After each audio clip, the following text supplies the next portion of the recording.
বিসমিল্লাহিৰ ৰহমানিৰ ৰহিম। পোনপ্ৰথমবাৰৰ বাবে সাংবাদিক বন্ধুসকল তথা অসমবাসীক নতুন বছৰৰ শুভেচ্ছা জ্ঞাপন কৰিছোঁ। আজি বিশেষ কাৰণত আমাৰ ৰাষ্ট্ৰীয় ওলামা কাউন্সিল দলৰ অসম ৰাজ্যিক কাৰ্যালয়ত এটি সংবাদমেলৰ আয়োজন কৰিছোঁ।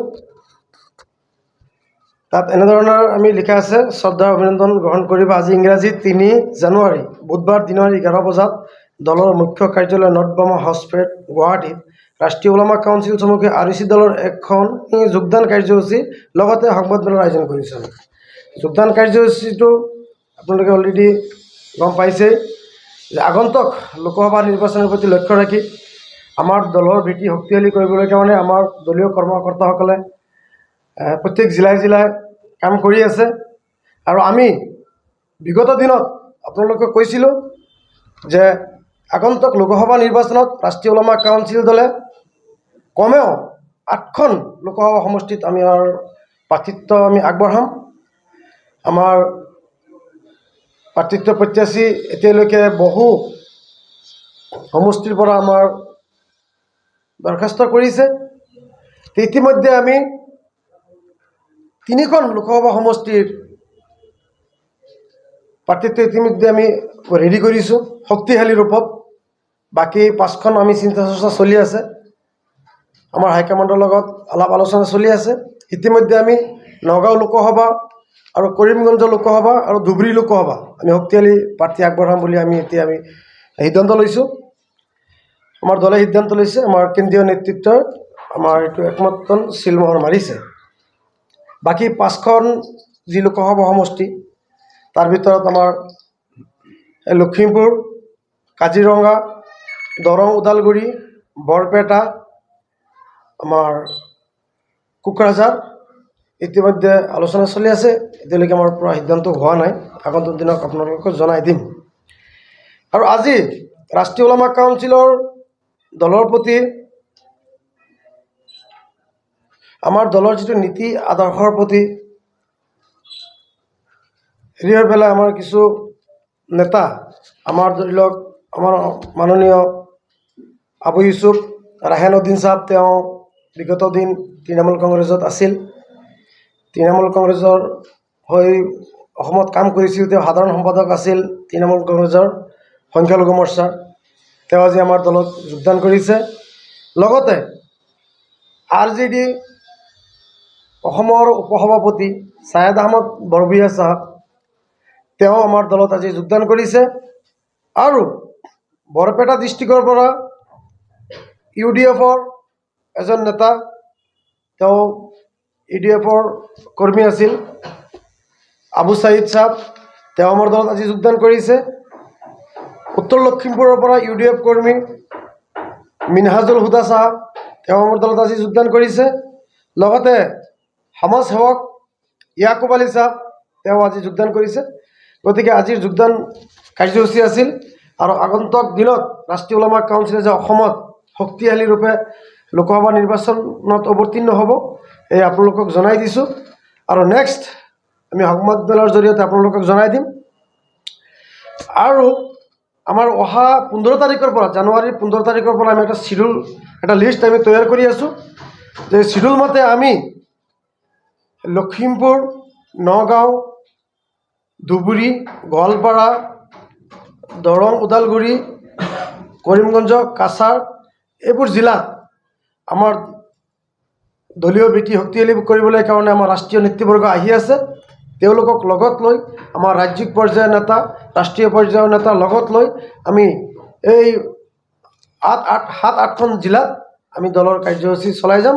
আৰু আমাৰ যিসকল প্ৰাৰ্থিত্ব প্ৰত্যাশী আছে, তেওঁলোকে অলৰেডি দলীয় কামবোৰত তেওঁলোকে কৰি আছে। আমাৰ দলৰ যিসকল কৰ্মকৰ্তা আছে, তেওঁলোকে আপোনাৰ যিসকল নতুন জইনিংবিলাক ডিষ্ট্ৰিক্ট লেভেলত কৰাই আছে। আৰু আগন্তুক দিনত আৰু জইনিং হ'ব, জোৰদাৰ জইনিং হ'ব, আৰু আপোনালোকক আমি জনাই দিম।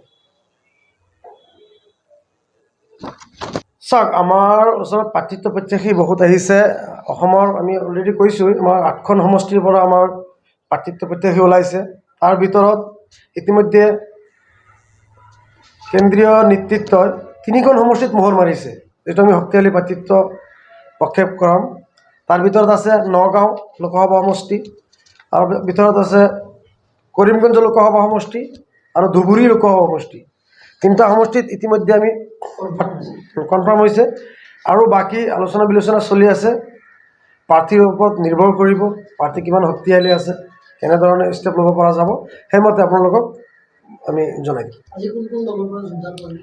আজি তৃণমূল কংগ্ৰেছৰ পৰা, AIUDFৰ পৰা আৰু RJDৰ পৰা আমাৰ দলত যোগদান কৰিছে। আজি সাতজন আমাৰ নেতাকৰ্মী অন্যান্য দলৰ পৰা তেওঁলোকে যোগদান কৰিছে।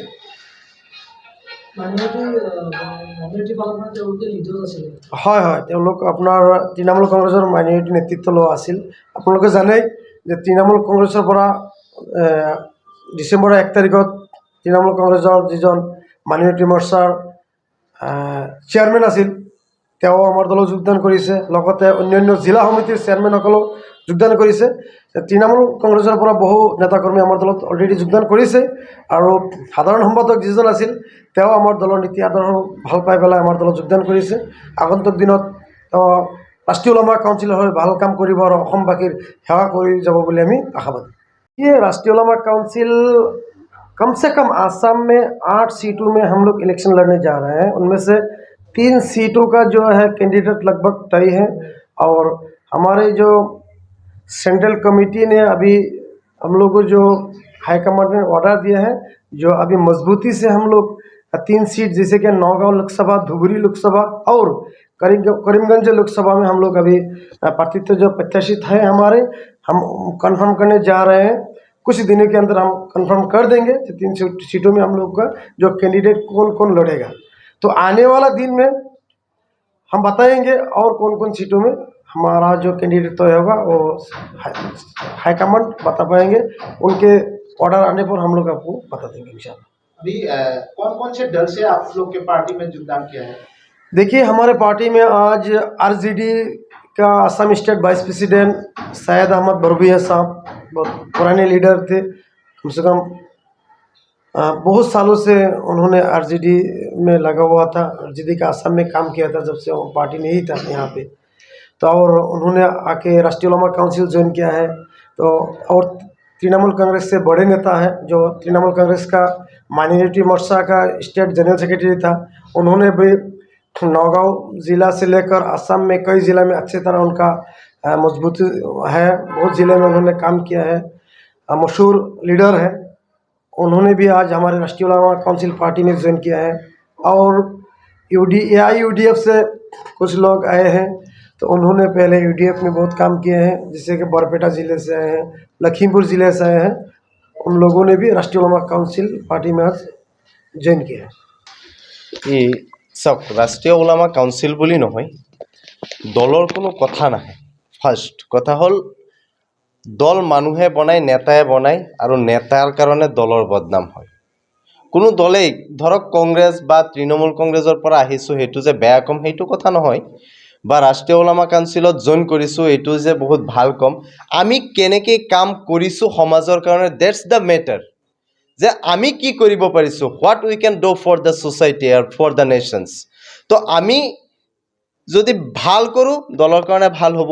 এতিয়া ধৰক কংগ্ৰেছ দল আজি বিখ্যাত কিহৰ কাৰণে, যে সিহঁত পৰিয়ালকেন্দ্ৰিক ৰাজনীতি বচাই ৰখাৰ কাৰণে বিখ্যাত। যেনেকৈ গৌৰৱ গগৈ, তেওঁৰ সমষ্টি হ'ল যোৰহাট, তেওঁ যোৰহাটৰ বাসিন্দা, তিতাবৰৰ বাসিন্দা। তেওঁ আহি পেলাই নগাঁও লোকসভাত বিচাৰি আছে, কিয়? Minority voters. আৰু কংগ্ৰেছৰ চাওক, ইণ্ডিয়া এলায়েন্স গঠন হৈছে, কিন্তু সংখ্যালঘু মানুহখিনিক কি কৰিছে, ওনলি ভোট বেংকৰ কাৰণে ৰাখি থৈছে। সংখ্যালঘু মানুহখিনি কি সিহঁতৰ কিনা গোলাম নেকি, যে সিহঁতক গোটেই বছৰ বছৰ ধৰি খালি ভোট বেংক হিচাপে ব্যৱহাৰ কৰিব আৰু সিহঁতকেই ভোট দিব? এইটোতো নহয়। আৰু কংগ্ৰেছৰ ইছ্যু কি সংখ্যালঘুৰ কাৰণে? Development, there have no' development for the minorities community, no' development for the SC, ST, OBC and other backward caste. তো চাওক, আপোনালোকে যে সংখ্যালঘুৰ ইছ্যু কি, যে BJP আহিলে সংখ্যালঘুৰ ওপৰত এইটো হ'ব, BJPৰ ভয় দেখুৱায়। আৰু বিজেপিৰ ইস্যু কি? বিজেপিয়ে সংখ্যালঘুক গালি দিব, হিন্দু ভোট আহৰণ কৰিব, আৰু নেতা সংখ্যালঘুৰ পৰা নেতা হোৱাটো সিহঁতে কোনেও নিবিচাৰে, কংগ্ৰেছেও নিবিচাৰে, বিজেপিয়েও নিবিচাৰে। আৰু ইণ্ডিয়ান এলায়েন্স গঠন হৈছে যে আমাক যিটো ভোট লাগে যদি হিস্সাদাৰীও সিমানেই দিব লাগিছিল, কিন্তু আমাৰ যিটো পাৰ্চেণ্টেজ আছে, পাৰ্চেণ্টেজ মতে নগাঁও লোকসভাত প্ৰায় 65% সংখ্যালঘু ভোটাৰ, তাত এজন কংগ্ৰেছে সংখ্যালঘু প্ৰাৰ্থী দিয়াৰ সাহস নাপালে। তাৰ পিছৰ কথা হ'ল যে কংগ্ৰেছে নগাঁও লোকসভাত লাষ্ট টাৰ্মত প্ৰদ্যুৎ বৰদলৈক মাৰ্ঘেৰিটাৰ পৰা আনি পেলাই নগাঁৱত প্ৰাৰ্থিত্ব প্ৰদান কৰিছে নগাঁও লোকসভাত। কিয়? নগাঁৱত 15 লাখ য'ত ভোটাৰ আছে, তাত কি কংগ্ৰেছে ইমান বছৰ ৰাজত্ব কৰাৰ পিছত এজন নেতা বিচাৰি নাপালে যোনে হেৰি কৰিব পাৰিব, লোকসভাত কণ্টেষ্ট কৰিব পৰা এজন নেতা সিহঁতে বিচাৰি নাপালে। কি ৰাজত্ব কৰিছে? সিহঁতে ৰাজত্ব কৰিছে নে সিহঁতে লুটপাট কৰিছে? সেইটো মই সুধিম।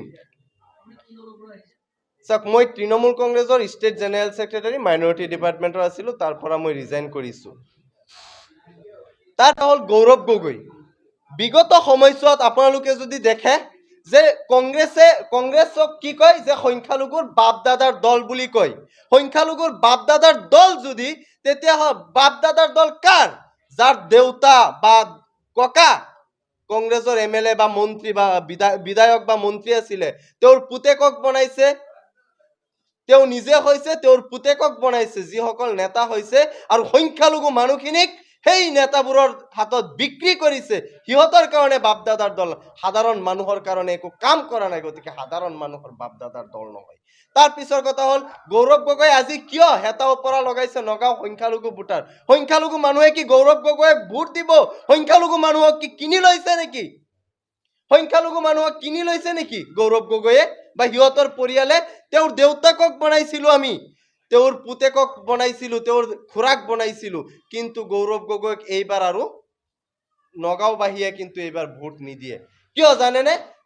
অমিত শ্বাহলৈ পত্ৰ লিখিছে, ধুনীয়া পত্ৰ লিখিছে যে গোৰ্খা সম্প্ৰদায় যিসকল অৰিজিন ফ্ৰম নেপাল, বিফৰ ইণ্ডিপেণ্ডেন্সৰ কথা কৈ আছো, we are the citizens from undivided Hindustan, undivided India. আমি আনডিভাইডেড ইণ্ডিয়া হোৱাৰ পিছতো আজি ডি ভোটাৰৰ সমস্যা আমাৰ ওপৰত জাপি দিছে, কয় আমি বোলে বিদেহী। এই দেশৰ অস্তিত্ব ৰক্ষা কোনে কৰিছে? আজি অসমখন যদি কোৱা হয় যে অসমৰ অস্তিত্ব অসমীয়া ভাষা ক'ৰ পৰা আহিছে, ইতিহাস ভালকৈ খুচুৰি চাই লওক। যদি 62 ৰিভলিউচন যিটো আছিলে ভাষা আন্দোলনৰ, তেতিয়া যদি সংখ্যালঘু মানুহখিনিয়ে সংখ্যালঘু মুছলমানে যদি অসমীয়া ভাষা গ্ৰহণ নকৰিলে হয়, আজি অসমৰ ভাষা কি থাকিলে হয় এবাৰ চিন্তা কৰি চাওক। তাৰপিছত আমাক মিয়া বুলি গালি দিব। হিমন্ত বিশ্ব শৰ্মাকো কৈছো, হিমন্ত বিশ্ব শৰ্মাই অসমীয়া ভাষা সংস্কৃতিক ভাল পায় নে নাই সেইটোও জবাব দিব লাগিব। তাৰ পিছৰ কথা হ'ল যে ডি ভোটাৰৰ সমস্যা কাৰ সমাধান লাগে? গোৰ্খাসকলৰ। আৰু মিয়াৰ লাগে কি? ভোট। মণিপুৰত বিক্ষিপ্ত ঘটনা হৈছে, আমি নিন্দা কৰিছো, তেনেকুৱা হ'ব নালাগে। অমানৱীয় হিচাপে মানুহৰ যিটো পৰিস্থিতি হৈছে অমানৱীয়, সেইটো আমি ধিক্কাৰ দিছো। তেওঁ লোকসভাৰ উঠাইছে, আমি ভাল পাইছো, কথাবোৰ উত্থাপন কৰিছে, কিন্তু কথা হ'ল বুঢ়া চাপৰিত যে উচ্ছেদ হৈছে, সেইটো কাৰ ভুলৰ কাৰণে হৈছে? মই কম কংগ্ৰেছৰ ভুলৰ কাৰণে হৈছে। কংগ্ৰেছে মিয়া মানুহখিনিক মাটিৰ পাট্টা দিয়া নাই, সংখ্যালঘুৰ ডি ভোটাৰৰ সমস্যাৰ সমাধান কৰা নাই। নেলি হত্যাকাণ্ড, চাউল খোৱা হত্যাকাণ্ড, BTAD হত্যাকাণ্ড, এইখিনি কাৰ দিনৰ উপহাৰ? এইটো এবাৰ সংখ্যালঘু মানুহখিনিয়ে মনত ৰাখক, এবাৰ ভাবি লওক যে কোনে দি থৈ যোৱা উপহাৰ এইখিনি। তাৰ ন্যায় পাইছেনে? কংগ্ৰেছে একেৰাহে 15 বছৰ ৰাজত্ব কৰিছিল, তাৰ পিছত কিয় এইখিনি ন্যায় দিব পৰা নাই? এই সমস্যাখিনি কিয় সমাধান কৰিব পৰা নাই? আৰু আহে মিয়াৰ ভোট ল'বলৈ। হিস্সাদাৰীত জিৰো, কোনো মিয়াক কোনো প্ৰাৰ্থিত্ব দিয়াত অমত, কিন্তু ভোটৰ কাৰণে সিহঁত কিছুমান আমাৰ অভিজ্ঞ চিকাৰী আছে মাইনৰিটিৰ পৰা, যিকেইটা চিকাৰীয়ে মাইনৰিটি মানুহখিনিক বছৰ বছৰ ধৰি চিকাৰ কৰি ভোটৰ সময়ত সিহঁতক ভোট দিয়াই, আৰু তেওঁলোকে নিজৰ সম্পত্তিৰ পাহাৰ, অগাধ সম্পত্তিৰ পাহাৰ গঢ়ি আছে, আৰু সংখ্যালঘুৰ সমস্যা কোনোদিন সমাধান হোৱাটো সিহঁতৰ অন্তৰৰ পৰা নিবিচাৰে। গতিকে এইবাৰ সমস্যা সমাধানৰ অৰ্থে আমি আমাৰ অধিকাৰ কাঢ়ি আনিব লাগিব। কোনেও কাৰো অধিকাৰ এনেই নিদিয়ে ঘৰত বহি থাকিলে। গতিকে আমি সংগ্ৰাম কৰিব লাগিব। If you want to change the system, we should create a revolution. Otherwise, we cannot change. We cannot reform. We cannot reform the society. So we have work hardly, very hard. সন্মুখত আমাৰ যিটো যুদ্ধ এইটো বহুত কঠিন যুদ্ধ, কিন্তু আমি ইনশাআল্লাহ আল্লাহৰ নাম লৈ হেৰি কৰিছোঁ ওপৰলাই, কাৰণ আমি সত্যৰ পক্ষত আছো, সত্যৰ পক্ষত আল্লাহ আছে, ভগৱানো আছে। ডিষ্ট্ৰিক্টৰ পৰা আহিছোঁ। মই আজি ৰাষ্ট্ৰীয় জনতা দলৰ পৰা আজি ৰাষ্ট্ৰীয় ওলামা কাউন্সিলত জইন কৰিছোঁ এবং ৰাষ্ট্ৰীয় ওলামা কাউন্সিলৰ কাম কৰিম এবং আগন্তুক লোকসভা নিৰ্বাচনত ৰাষ্ট্ৰীয় ওলামা কাউন্সিলৰ হৈ কৰিমগঞ্জ লোকসভাত প্ৰাৰ্থিত্বৰ দাবী জনাইছোঁ।